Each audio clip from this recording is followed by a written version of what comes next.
ஓம் சக்தி. சக்தியில் நேற்று இந்த பிறவா நிலை முக்தி நிலை அடைந்தவர்களும் மறுபிறவிக்கு வருவார்னு சொல்லி சொன்னாங்க இல்லைங்களா? அதனுடைய விளக்கம் என்னங்க, பிறவி சுழற்சியிலிருந்து மற்ற உயிரினல் மாதிரி அவங்க ரெகுலராக பிறவி எடுத்துகிட்டே இருக்க மாட்டாங்க. ஆனால் பரம்பொருள் அவதாரமாக வரும் பொழுது அவர்களும் கண்டிப்பாக பிறவிக்கு வருவார்கள். எப்படின்னாங்க, நம்ம அம்மா ஆன்மீக சுற்றுப்பயணம் செய்யும் பொழுது எந்த மாவட்டத்தை போனாலும் நம்மளும் ஆளுக்கு ஒரு கார் எடுத்து கூட போகிறோம் இல்லைங்களா? ஆர்வத்தின் காரணமாக அம்மா கூட இருக்கணுங்க அந்த ஆசை. அதே மாதிரி தான் அவங்களும் அப்படி தான் நினைப்பாங்க. அதே மாதிரி தான் அவங்களுமே அம்மா அவதாரமாக வரும் பொழுது அவங்களும் இந்த பிறவிக்கு அந்த அவதார நோக்கத்தில் பங்கெடுப்பதற்காக துணை செய்வதற்காக அவர்களும் வருவார்கள். அந்த அத்துத்தான சக்தியிலே நான் சொல்லியிருக்கிறேன். அதே மாதிரிங்க மற்ற சாதாரணமாக அவர்கள் பிறவிக்கு வருவதில்லை, பரம்பொருள் பிறவிக்கு வரும்பொழுது அவர்கள் வருவார்கள். அவ்வளோதானுங்க. அடுத்து பாருங்க, எனக்கு தெரிஞ்ச நண்பர் ஒருத்தர் காரமடைக்கு பக்கத்தால் இங்கே அவர் வாடகை வீட்டில் குடி போனாருங்க. சிறந்த பக்தர், தொண்டர். அம்மா சொன்னாங்க, நாளை உன்னுடைய வீட்டுக்குள்ளே நான் புற்றா வரப்போகிறேன் மகனே அப்படின்னு சொல்லி சொன்னாங்க கனவுல. அதே மாதிரி இடத்துல காலையில் பார்த்தா அவங்க வீட்டுக்குள்ளே ஒரு ஓரத்தில் ஒரு அடி உயரத்துக்கு ஒரு புத்து இருக்குது, சிறிய அளவில். இப்போ ஒரு புத்து ஊர் சனமே வேடிக்கை பார்த்துக்கிட்டு இப்படி புத்து இருக்கிற வீட்டில் இருக்கிறத ஆச்சா வாச்சாலாம் பேசிட்டு இருக்கிறாங்க. அதில் ஒருத்தர் குறும்புக்காரரு, இதெல்லாம் இன்னொரு புத்து அப்படின்னு காலையில் அந்த புத்தை எட்டி வச்சு அதை சிதைச்சி போட்டார். எல்லாரும் இன்னும் எப்படி பண்ணி போட்டாங்க, எல்லாரும் அது தெய்வ காரியம்னு சொல்லிட்டு இருக்கிறாங்க, நீ பாட்டுக்கு அது இப்படி வச்சு போட்டேன் எல்லாரும் திட்டுறாங்க. ஆனால் அவரை அதையும் மைண்ட் பண்ணிக்கல. அடுத்த சில வாரங்களே அவர் இறந்துட்டாருங்க. அநேகமாக ஒரு வாரத்திலே அவர் இறந்துட்டார். அதுதான் நியூஸு.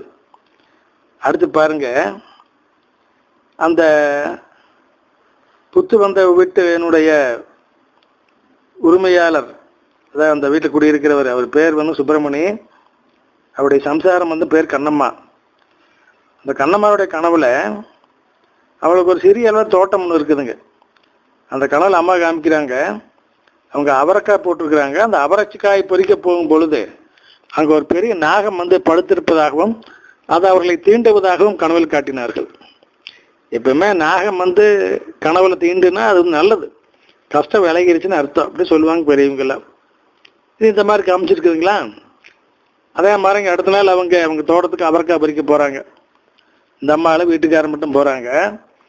போய் அம்மா குறிப்பிட்ட அந்த இடத்துக்கு போய் பார்த்தா அதே மாதிரி அங்கே பெரிய நாகம் ஒன்று படுத்துருக்குது. ஆனால் கொத்தில் அது பாட்டுக்கு அப்படியே வெக்கட்டாக விலகி போயிடுச்சுன்னு சக்தியில். அதுக்கு பின்னால் அவங்களுக்கு நிறைய நன்மையும் நடந்ததாங்க, நல்ல வாழ்க்கை நல்ல முன்னேற்றம் ஏற்பட்டதுங்க நம்ம சக்தியில். அப்புறம் இன்னொரு நியூஸ் பாருங்க, ஈரோட்டில் இருந்துங்க இந்த சோலார் பகுதியில் ஒரு மன்றம் இருக்குதுங்க.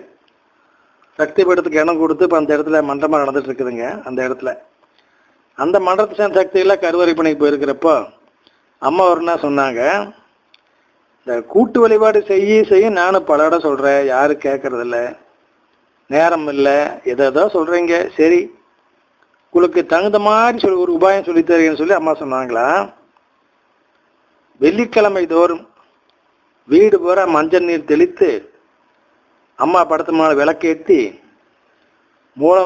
குடும்ப உறுப்பினர்களாக நின்று மூல மந்திரம் சொல்லி, ஓமம் சக்தியே என் தாய் தந்தையரின் ஆசியை வேண்டுகிறேன், ஓமம் சக்தியே என் முன்னோர்களின் ஆசியை வேண்டுகிறேன், ஓமம் சக்தியே என் குலதெய்வத்தின் ஆசியை வேண்டுகிறேன், ஓமம் சக்தியே எங்கள் குடும்பத்தில் உள்ள கஷ்டங்கள் நீங்கி சுவிச்சம் உண்டாக வேண்டும் தாயே. இந்த சுவிச்சம்ங்கிற வார்த்தை ரொம்ப முக்கியங்க.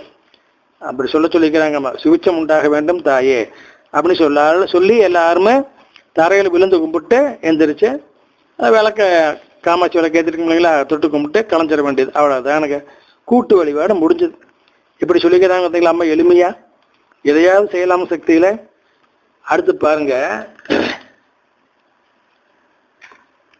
ஒரு நல்ல குடும்பம் சென்னையில் இருந்தது.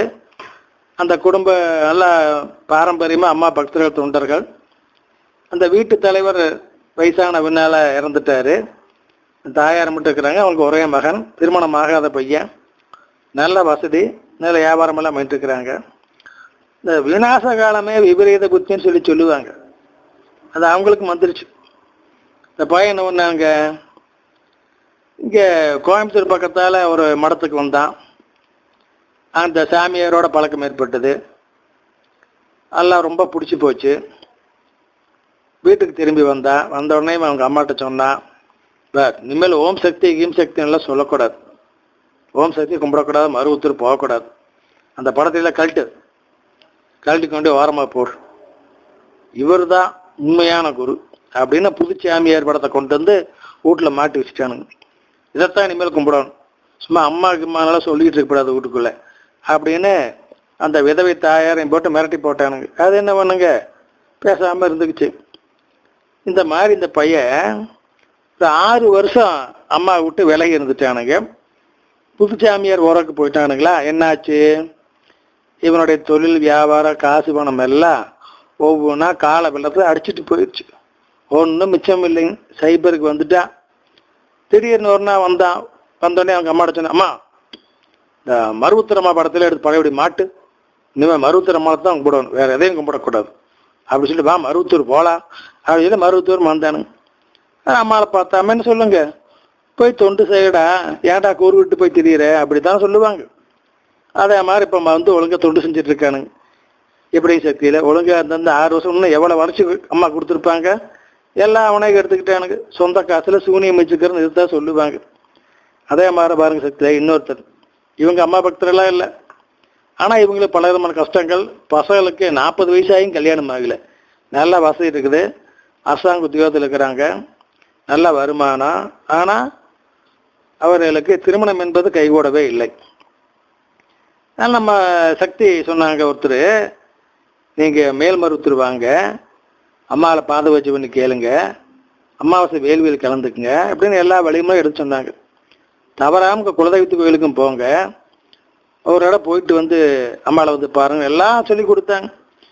இவங்களுக்கு எதுவுமே காதில் ஏற காரணம், அந்த பையனுடைய அப்பா அம்மா 2 பேருமே மெத்த படித்தவர்கள், மிகப்பெரிய அரசாங்க உத்தியோகத்தில் இருந்தவங்க. அதனால அவங்களுக்கு இவங்க சொல்கிற எதுவும் காதில் ஏறலிங்க.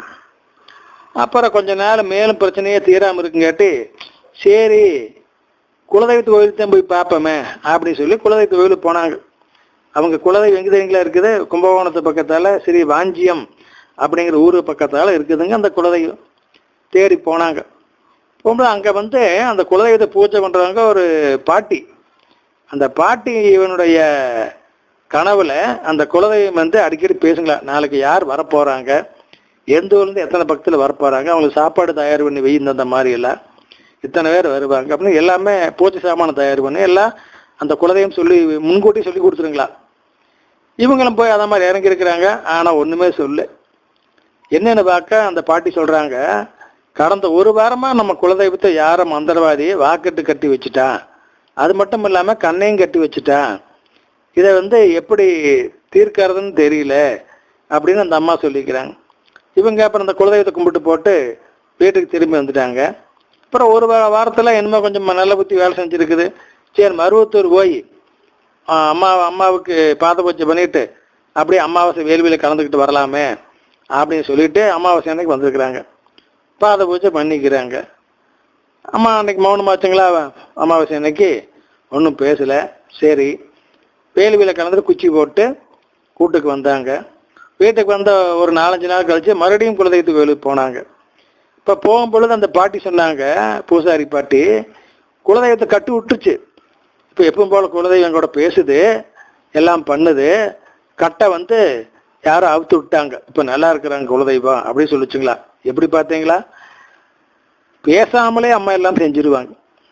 நம்ம மனசில் அந்த வேண்டுதல் இருக்கிறோமல்லவா, நம்ம எந்த குறைக்காக அம்மா கோயிலுக்கு போகிறோம் அப்படிங்கிறது அம்மாவுக்கு தெரியும் இல்லைங்களா. அதனால் நம்ம கேட்டாலும் கேட்கலைனாலும் கண்டிப்பாக அவங்க தீர்த்து வச்சிருவாங்க. சில நேரம் உங்களுக்கு என்ன வேணும்னு கேட்பாங்க, நம்ம வாயை திறந்து சொல்லணும். அதே மாதிரி பரசக்திகளை அதுக்கு பின்னால் அவங்க அம்மாட்ட வந்தான்னு நினைக்கிறீங்களா? இல்லைங்க, அந்த பையனுக்கு நல்ல இடத்துல கல்யாணம் ஆயிடுச்சுங்க, நல்லா இருக்கிறாங்க. இப்போ யாருமே அம்மா திரும்பி பார்க்கறது இல்லைங்க. அடுத்து பாருங்க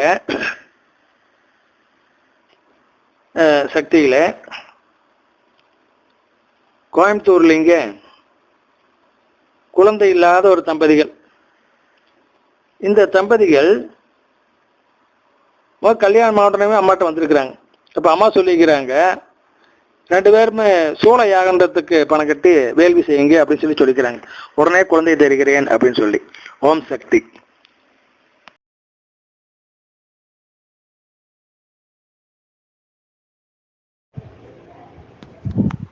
ஓம் சக்தி தெரியாது. ஒருவர் பேர் மட்டும் தெரியும். ஏன்னா அவர் காட்சி கொடுத்தாரு நம்ம நண்பருக்கு. அதனால் மருவத்தூரில் காட்சி கொடுத்தாரு. அவர் குறுக்கப்படுத்துருக்குங்காட்டி அவர் உடம்பு பூரா ரோமமாக இருந்தது. அதனால் அவரை ரோம சித்தர்னு சொல்லுவாங்க. அவராக இருக்கலாம். ஒரு பேர் தான் தெரியும், மற்றவங்களை பற்றி ஒன்றும் தெரியாது.